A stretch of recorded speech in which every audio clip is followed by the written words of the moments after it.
आपने कभी अल्जाइमर रोग के बारे में सुना है?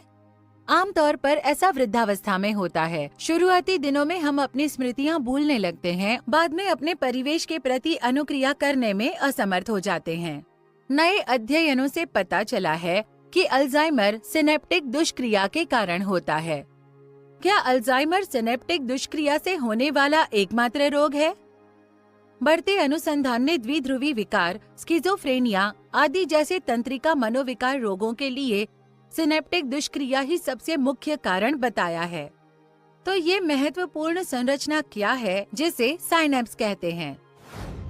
तंत्री कोशिका साइनेप्स नामक आश्चर्य संधि के माध्यम से संचार करते हैं। आइए एक तंत्री कोशिका के सिनेप्टिक नॉब से अगली तंत्री कोशिका के द्रुमिका तक संकेत भेजने में उनकी भूमिका के बारे में पढ़ें। मनुष्य द्वारा की जाने वाली प्रत्येक गतिविधि का स्रोत मस्तिष्क नामक उल्लेखनीय अंग में होता है। मस्तिष्क की अद्भुत दुनिया का अन्वेषण करते हैं। मस्तिष्क में 100 अरब से भी अधिक तंत्री कोशिका होती हैं, जो एक अद्भुत संचार प्रणाली को अग्रानुक्रम में प्रदर्शित करते हैं। ये तंत्री कोशिका एक दूसरे के साथ विद्युत गति से संवाद करते हैं। तंत्रिका आवेग पूर्व सिनेप्टिक तंत्री कोशिका के अक्ष तंतु से अक्षीय शाखाओं तक जाता है और अंत में सिनेप्टिक नॉब तक पहुंचता है। यहाँ इसे लगभग 20 से 30 nm के अंतराल को पार करना होता है। इस अंतराल को सिनेप्टिक दरार कहते हैं। इस अंतर को पार करने के बाद आवेग द्रुमिका के पश्च सिनेप्टिक तंत्रिका झिल्ली तक पहुंचता है। आइए सिनेप्टिक नॉब के घटकों का अवलोकन करें।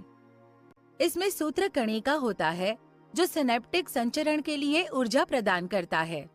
नॉब में तंत्रिका तंतु भी होते हैं जो सहारा प्रदान करते हैं, और सबसे महत्वपूर्ण अंग जिसे सिनेप्टिक पुटिका के रूप में जाना जाता है, जिसमें तंत्रिका संचारी एसिटिलकोलिन होता है।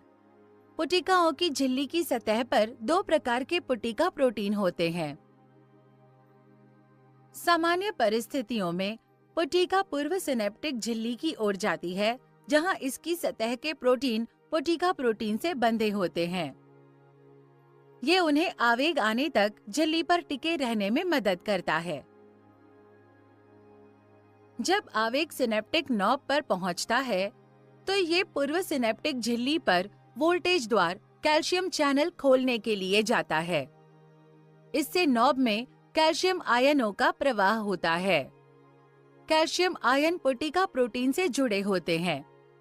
ये पुटिका को पूर्व सिनेप्टिक झिल्ली के करीब खींचता है, जिससे झिल्ली के साथ इसका संलयन होता है। संलयन छिद्र बनता है, जिसके माध्यम से तंत्रिका संचारी एसिटिलकोलिन पूर्व सिनेप्टिक नॉब से बाहर विसरित होता है। मुक्त किया गया एसिटिलकोलिन सिनेप्टिक दरार में बह जाता है। पश्च सिनेप्टिक झिल्ली में आकर हम चारों ओर बिखरे हुए कई द्वार चैनल देख सकते हैं। प्रत्येक चैनल पेंटामेरिक प्रोटीन से बना होता है, यानी उनमें 5 सब यूनिट होते हैं। चैनल केंद्र में एक छोटे से छिद्र को घेरता है।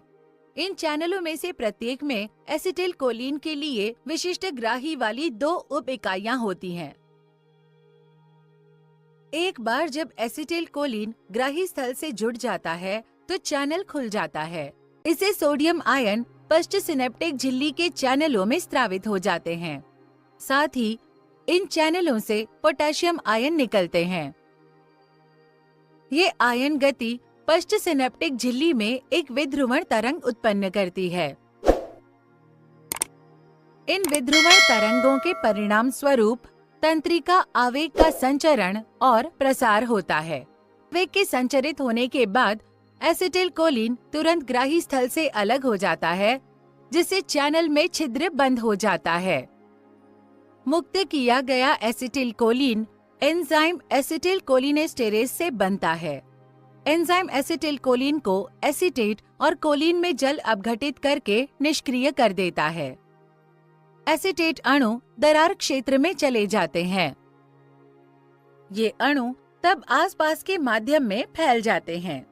कोलिन अणुओं का पुनः उपयोग किया जाता है इसलिए वे वापस सिनेप्टिक नॉब में चले जाते हैं। ये अणु विशेष चैनलों के माध्यम से प्रवेश करते हैं जिन्हें कोलिन संवाहक कहा जाता है।